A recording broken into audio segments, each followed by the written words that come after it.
ऐसा प्रतीत होता है जजमेंट पढ़ने के बाद, और मीडिया ने जो भूमिका अदा करी है, जो तथ्य सामने रखे हैं कि ममता बनर्जी किसी को बचा रही हैं। ये कौन है, ये लोग कौन हैं? ममता बनर्जी को आज जवाब देना होगा। क्राइम सीन, एक वरिष्ठ अधिवक्ता होने के नाते आपको बता दूं, जो पहले 48 घंटे होते हैं ये सबसे महत्वपूर्ण होते हैं एविडेंस कलेक्शन के लिए, फोरेंसिक जांच के लिए। और ममता बनर्जी ने एक बयान दिया जब ये कुकर्म किया गया, जब ये जघन्य अपराध घटित हुआ, उसके एक दिन बाद कहा कि मैं सीबीआई जांच ट्रांसफर कर दूंगी कुछ दिनों के बाद। तो ममता बनर्जी, आपसे यह सवाल है, कुछ दिनों के बाद क्यों? तुरंत क्यों नहीं? जिससे कि एक निष्पक्ष जांच सीबीआई करती, क्राइम सीन को प्रोटेक्ट करती, एविडेंस कलेक्ट होता और अपराधी को सख्त से सख्त सजा हो, डेथ सेंटेंस, फांसी की सजा हो, यह सुनिश्चित करती उसी एविडेंस के आधार पे। लेकिन ममता बनर्जी ने कहा अभी नहीं, कुछ दिन के बाद।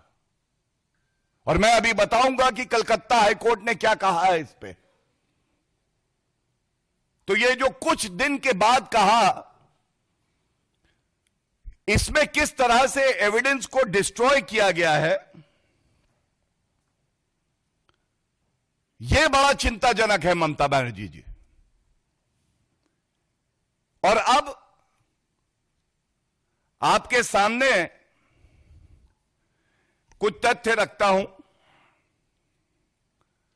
पश्चिम बंगाल सरकार ममता बनर्जी के आदेश पर क्या कर रही थी?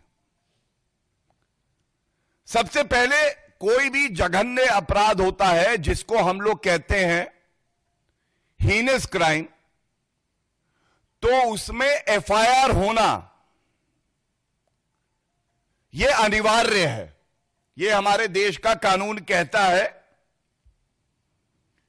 और सबसे बड़ी बात यह है, सुप्रीम कोर्ट ने भी कहा है, ललिता कुमारी का केस है कि अगर इस तरह का जघन्य अपराध हो, a cognizable offence is committed, the state police is duty bound to register an FIR.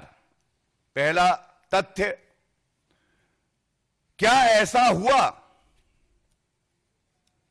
जब यह जघन्य अपराध किया गया तो दुख की बात यह है कि एफआईआर नहीं करी गई, बल्कि पुलिस ने यह कहा कि अननेचुरल डेथ केस। ऐसा क्यों? क्योंकि पीड़ित परिवार का जो दलील कोर्ट में है, इस पे ध्यान दीजिएगा, पीड़ित परिवार ने कहा कि उनको एक फोन कॉल पहले आया